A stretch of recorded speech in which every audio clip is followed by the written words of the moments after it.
सुबह का वक्त था। बिहार के एक छोटे कस्बे सीतागंज की मंडी धीरे धीरे जाग रही थी। कहीं ठेलों पर भिंडी, लौकी, टमाटर, आलू सज रहे थे, तो कहीं सब्जियों पर पानी की बौछार डाली जा रही थी। हल्की हल्की धूप में सब्जियों की ताजगी चमक रही थी। इसी भीड़ में हल्के पीले रंग की सूती साड़ी पहने, बालों को ढीले से बांधे एक महिला धीरे धीरे मंडी में दाखिल हुई। चेहरा शांत, लेकिन आंखों में एक अजीब सी दृढ़ता थी। कोई सोच भी नहीं सकता था कि यह महिला जिले की कलेक्टर मंजरी कश्यप है। मंजरी सीधे एक ठेले पर पहुंची, जहां करीब 35 साल की एक महिला बैठी थी।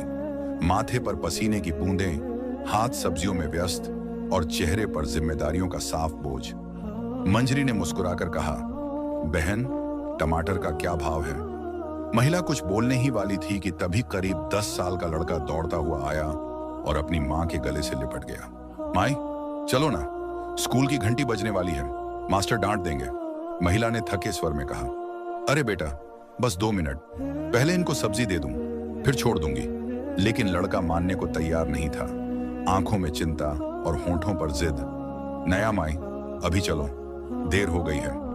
यह सुनकर मंजरी ने नरम लहजे में कहा, बहन, आप बच्चे को स्कूल छोड़ आइए, ठेला मैं संभाल लूंगी। महिला ने हिचकिचाकर कहा, अरे नहीं दीदी, कैसे छोड़ दूं ठेला आपको? अगर कुछ गड़बड़ हो गया तो?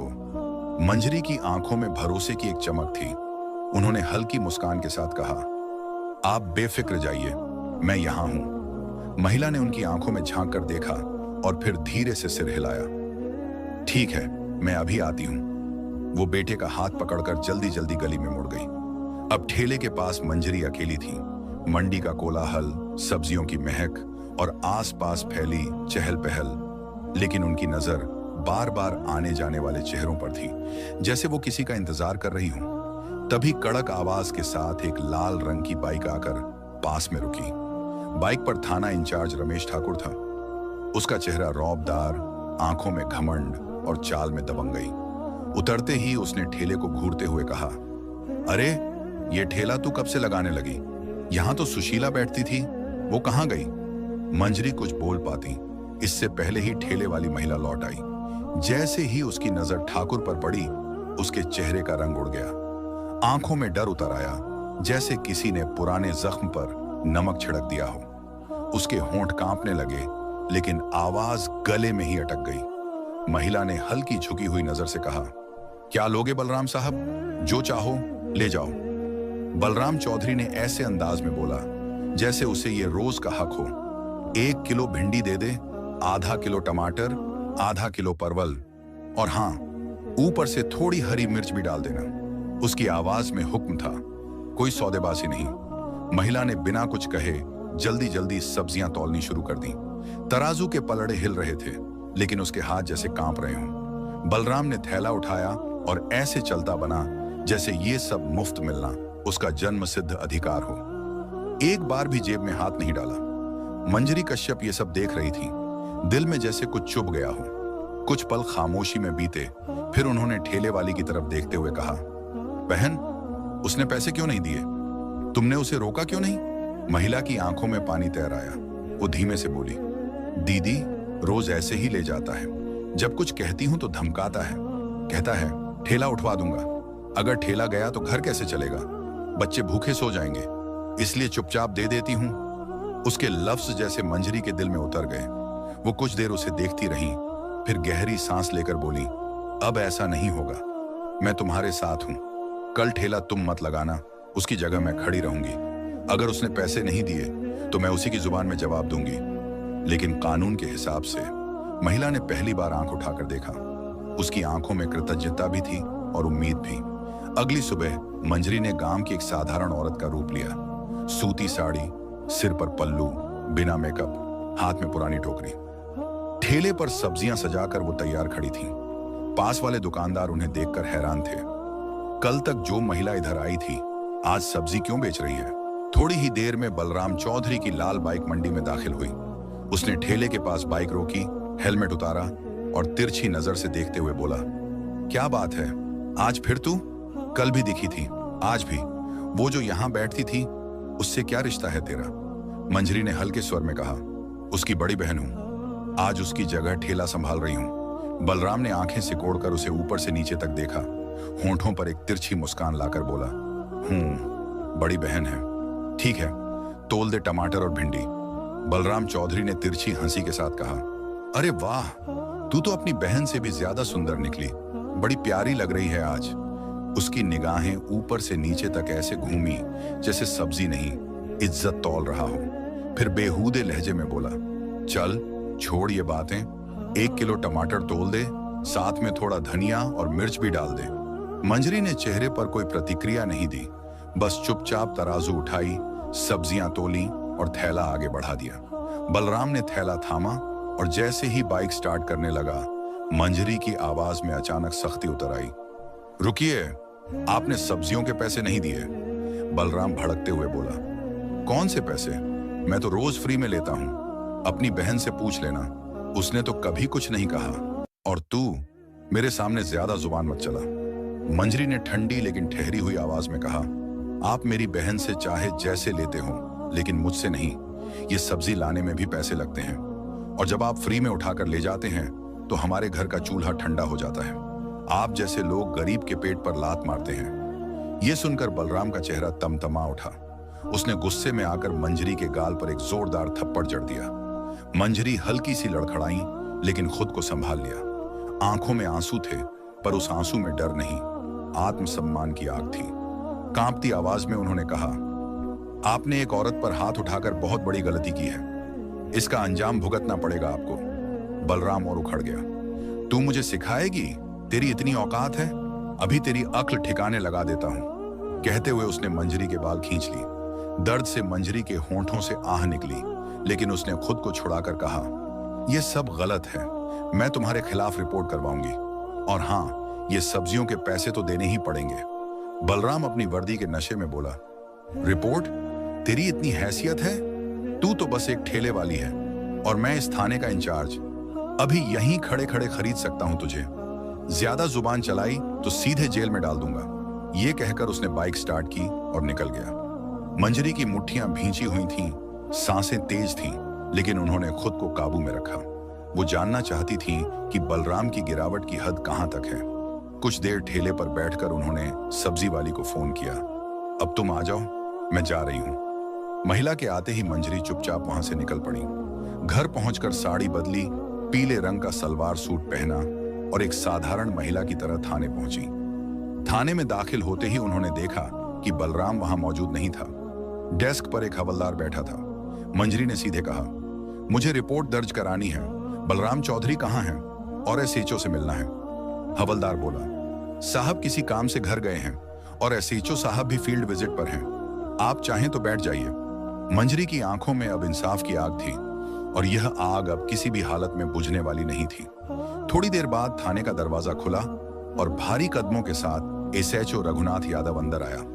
उसकी नजर पीले सूट वाली उस साधारण दिखने वाली औरत पर पड़ी। उसे नहीं पता था कि उसके सामने खड़ी औरत कोई मामूली इंसान नहीं, बल्कि कलेक्टर मंजरी कश्यप है। रघुनाथ ने कड़क आवाज में पूछा, तुम कौन हो? यहां क्यों आई हो? मंजरी ने ठंडी और साफ आवाज में कहा, मुझे रिपोर्ट दर्ज करवानी है। रघुनाथ यादव हल्की सी मुस्कान दबाते हुए बोला, रिपोर्ट लिखवानी है तो पहले कुछ खर्चा पानी लाया है? यहां रिपोर्ट दर्ज करने के लिए 10 से 20 हजार लगते हैं। लाए हो तो फटाफट निकालो, फिर लिखी जाएगी। ये सुनते ही मंजरी कश्यप का चेहरा सख्त हो गया। उनकी आंखों में ठंडा लेकिन गहरा गुस्सा उतर आया। गंभीर आवाज में बोली, किस बात का पैसा? रिपोर्ट लिखवाने के लिए कोई शुल्क नहीं लगता। आप ये रिश्वत क्यों मांग रहे हैं? रघुनाथ ने हंसते हुए कहा, अरे मैडम, आपको किसने कहा कि यहां मुफ्त में रिपोर्ट होती है? जो भी आता है अपनी मर्जी से पैसे देता है, और अगर नहीं देगा तो उसकी रिपोर्ट नहीं लिखी जाएगी। अब तुम्हारी मर्जी। मंजरी ने एक गहरी सांस ली, जेब से 10 रुपए का नोट निकाला और उसकी तरफ बढ़ाते हुए कहा, लो लिखो रिपोर्ट। नोट हाथ में लेते ही रघुनाथ ने कलम उठाई और पूछा, किसके खिलाफ रिपोर्ट करनी है? मंजरी का चेहरा अब पूरी तरह गंभीर हो चुका था। थाना इंचार्ज बलराम चौधरी के खिलाफ। उसने एक सब्जी बेचने वाली महिला से बदतमीजी की। रोज उसके ठेले से पैसे के सब्जियां उठा लेता है, और जब मैंने विरोध किया तो मुझ पर हाथ उठाया। मैं इस पर सख्त कानूनी कार्रवाई चाहती हूं। यह सुनकर रघुनाथ का चेहरा पीला पड़ गया। उसने हकलाते हुए कहा, वो तो हमारे थाने का सीनियर है, और वैसे भी अगर कोई फ्री में सामान दे दे तो इसमें क्या गलत है? हम पुलिस वाले हैं, थोड़ा बहुत चलता है। मंजरी की आंखों में अब एक ठंडी चुप्पी थी। वो समझ चुकी थी कि यहाँ वर्दी सिर्फ कानून का नहीं, गरीब की मजबूरी का सौदा कर रही है। उन्होंने बिना एक शब्द बोले कुर्सी से उठकर बाहर कदम रख दिए, लेकिन बाहर निकलते ही उनकी आंखों में एक आग जल चुकी थी। ये आग अब बुझने वाली नहीं थी। अगले दिन सुबह कलेक्टर मंजरी कश्यप अपनी आधिकारिक वर्दी पहनकर सरकारी गाड़ी में सीधे उसी थाने के गेट पर उतरी। साथ में उनके गार्ड्स भी थे। थाने के गेट पर उन्हें वर्दी में देखते ही पूरा स्टाफ जैसे जम गया। अंदर पहुंचते ही बलराम चौधरी और रघुनाथ यादव दोनों मौजूद थे।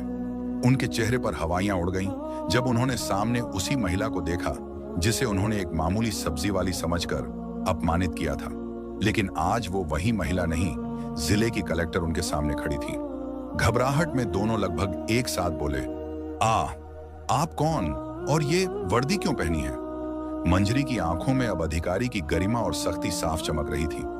उन्होंने ठंडे लेकिन कटाक्ष भरे स्वर में कहा, वर्दी नहीं दिख रही? मैं हूं इस जिले की कलेक्टर मंजरी कश्यप, और अब मुझे सब पता है कि इस थाने में कैसे गरीबों को धमकाया जाता है, उनसे पैसे ऐंठे जाते हैं और कानून के नाम पर जुल्म किया जाता है। दोनों के पांव तले जमीन जैसे खिसक गई। घबराहट में उनकी आवाज कांपने लगी। मैडम, ये आप क्या कह रही हैं? अगर आप वाकई कलेक्टर हैं तो कोई आईडी दिखाइए। मंजरी ने बिना कुछ कहे अपना बैग खोला और सरकारी पहचान पत्र रघुनाथ यादव के सामने रख दिया। आईडी देखते ही उसके हाथ कांपने लगे, चेहरे से सारा रंग उड़ गया। वो तुरंत हाथ जोड़कर नीचे झुक गया। मैडम, माफ कर दीजिए, मुझे नहीं पता था, मुझसे बहुत बड़ी गलती हो गई। पीछे खड़ा बलराम चौधरी भी अब तक घबराया हुआ था। वो भी हाथ जोड़कर बोला, मैडम जी, माफ कर दीजिए, जो हुआ गलती में हुआ, आगे से कभी नहीं होगा। दोनों अफसर अब शर्मिंदगी में सिर झुकाए खड़े थे, लेकिन मंजरी की आवाज में अब कोई नरमी नहीं थी। आज से तुम दोनों सस्पेंड हो। वर्दी पहनकर तुमने क्या किया है उसका हिसाब अब कानून करेगा। इस जिले में अब गरीबों का अपमान नहीं होगा, ना ही वर्दी की आड़ में लूटपाट। फिर उन्होंने पीछे खड़े स्टाफ की तरफ मुड़कर आदेश दिया, इन दोनों को तुरंत निलंबित करो और विभागीय जांच शुरू करो। थाने में जैसे पलक झपकते सन्नाटा छा गया। मंजरी ने कठोर स्वर में कहा, तुम दोनों माफी के लायक नहीं हो। आज जो किया है वो एक अधिकारी नहीं, एक अपराधी करता है। अगर मैं माफ कर दूंगी तो कल फिर किसी गरीब को कुचलोगे, किसी मासूम की आवाज दबाओगे। इतना कहकर वो आगे बढ़ने लगी, लेकिन तभी बलराम और रघुनाथ दोनों उनके पैरों में गिर गए। मैडम, आप बिल्कुल सही कह रही हैं, हम माफी के लायक नहीं, लेकिन एक आखिरी मौका दीजिए। हम सच में बदल जाएंगे। आज के बाद किसी गरीब को नहीं सताएंगे, किसी से फालतू पैसे नहीं लेंगे और हर फरियादी की इज्जत करेंगे। बलराम की आवाज टूट रही थी, रघुनाथ की आंखों में पानी था। मैडम, वादा करते हैं, अगर फिर गलती हुई तो हमें सस्पेंड नहीं, सीधे जेल भेज दीजिए। मंजरी कुछ पल चुप रही। उनकी आंखें दोनों के भीगे चेहरे पर टिकी रहीं। फिर उन्होंने गहरी सांस लेकर कहा, ठीक है, मैं तुम्हें माफ कर रही हूं, लेकिन यह आखिरी मौका है। अगली बार अगर किसी गरीब की आवाज मुंह तक पहुंची तो तुम्हें सिर्फ सस्पेंड नहीं, सलाखों के पीछे डालूंगी, और तब कोई माफी नहीं होगी। दोनों ने सिर झुका लिया। उनका घमंड टूट चुका था, लेकिन अब उनमें सुधार की एक सच्ची झलक दिख रही थी। थाने से निकलते वक्त मंजरी ने पूरे स्टाफ की ओर देखा और बोली, पुलिस की वर्दी डराने के लिए नहीं, भरोसा देने के लिए होती है। इस वर्दी की इज्जत तभी होगी जब इसे पहनने वाले इज्जत देना सीखेंगे। उनके जाते ही पूरे थाने में सन्नाटा था। चेहरों पर शर्म और सोच की लकीरें खींच आईं। उस दिन के बाद जैसे पूरा थाना बदल गया। न रिश्वत, न गरीब की आवाज दबाना। हर फरियादी की बात सुनी जाने लगी। रिपोर्ट बिना पैसों के दर्ज होने लगी। सड़क से बाजार तक पुलिस अब लोगों की मदद करती नजर आने लगी। वो सब्जी वाली महिला भी अब अपने ठेले पर मुस्कुराते हुए बैठती थी, क्योंकि अब उसे किसी का डर नहीं था। यह कहानी हमें सिखाती है, हिम्मत और ईमानदारी से बड़ी कोई ताकत नहीं होती। पद की असली ताकत रौब में नहीं, बल्कि इंसाफ में होती है। जब सच बोलने वाला उठ खड़ा होता है तो पूरा सिस्टम बदल सकता है। अगर आपको ये कहानी दिल को छू गई हो तो एक लाइक जरूर करें, अपनी राय कमेंट में लिखें और ऐसी ही सच्ची और असरदार कहानियों के लिए हमारे चैनल सब्सक्राइब करना मत भूलिए।